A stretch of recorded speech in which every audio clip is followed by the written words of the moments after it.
Okay, so now we're going to have a look at a couple of licks that incorporate those three arpeggio shapes that we just learned. Now the first lick is going to incorporate a very common way of doing those arpeggios, which is to, instead of doing the whole shape, just take the top three strings, and you're only going to be doing 4 notes and playing them as triplets, like 1, 2, 3, 1, 2, 3, 1, 2, 3, 1, 2, 3, like that. Which is actually a very good way to practice your sweep picking, because you're not doing it across all 5 or 6 strings, you're only just doing it on 3 strings. So the actual picking is going to go up, up, down, down, down. So 2 ups, 3 downs. I actually, for some reason, just start runs like that with an upstroke. So it'd be up, down, up, up, up. But then from then on, I always go to 2 ups, 3 downs. But it's up to you, whatever feels the most comfortable.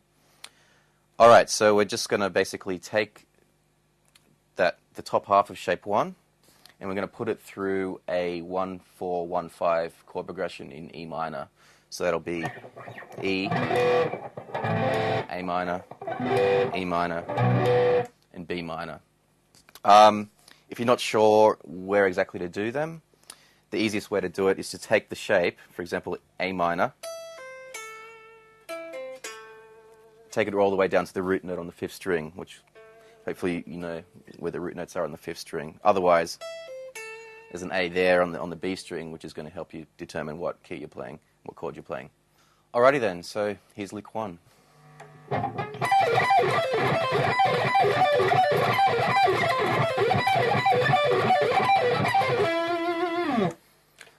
Slowly.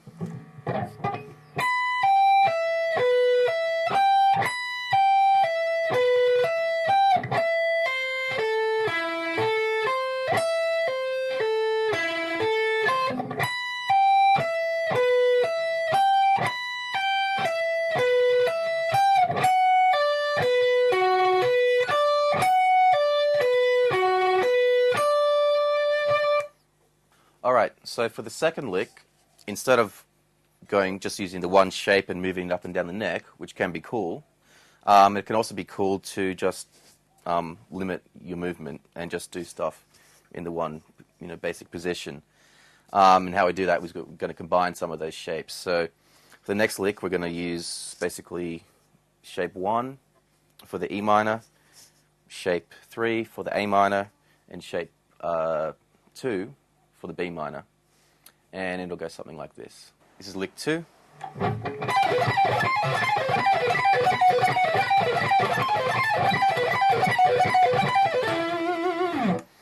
And this is slowly.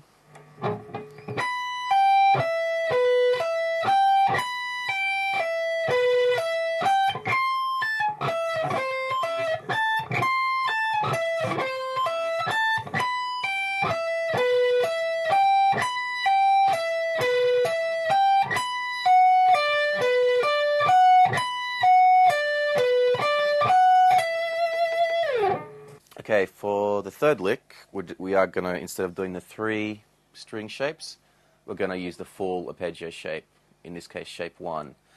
Once again, we're just going to keep it through a 1-4-1-5 minor chord progression. But just be aware that we're just doing it in shape 1, but you could use like the other 2 shapes as well, for example.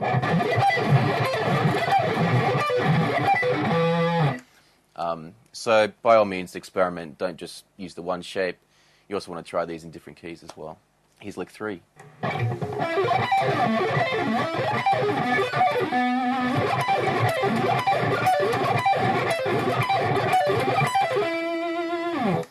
And slowly.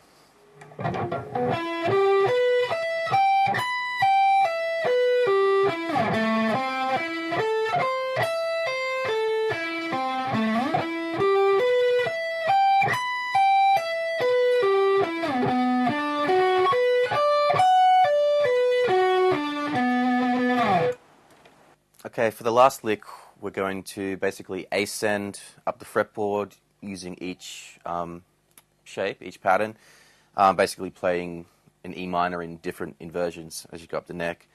And it's going to do something that's a little bit tricky, something I like to do, which is going to be jumping with one shape but playing it up and down in a different octave, so jumping from one octave to the next, which is quite tricky, and you don't always get it right every time.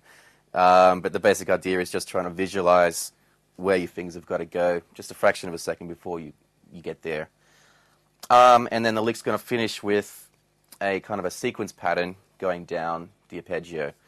That's another important thing to remember too, is you don't have to play these arpeggios just straight down, straight up.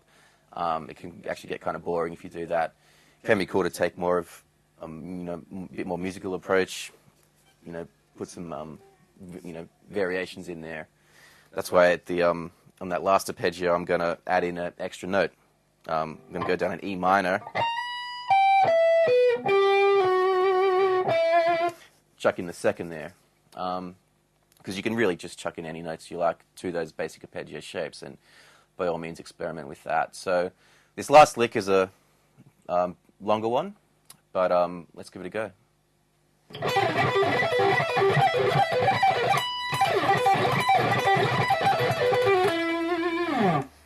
And this is slowly.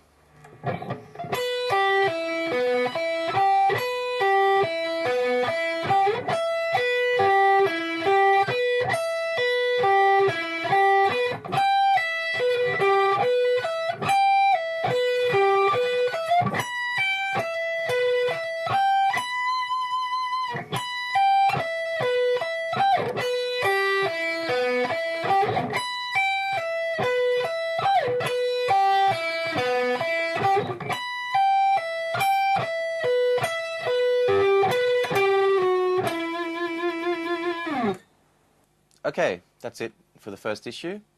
As far as these licks go, the main thing is just to practice them slowly. Don't worry about playing them at lightning speed straight off. It's more important that you just play them slow, at a moderate tempo, get everything nice and even, and then you can gradually start increasing the speed. So if you're not getting it straight away, just slow it down. Watch your technique, make sure that both hands are correct. And then you can try and speed them up. All right, cool. So that was the minor arpeggios. Next issue, we're going to have a look at the major ones. So until then, keep shredding.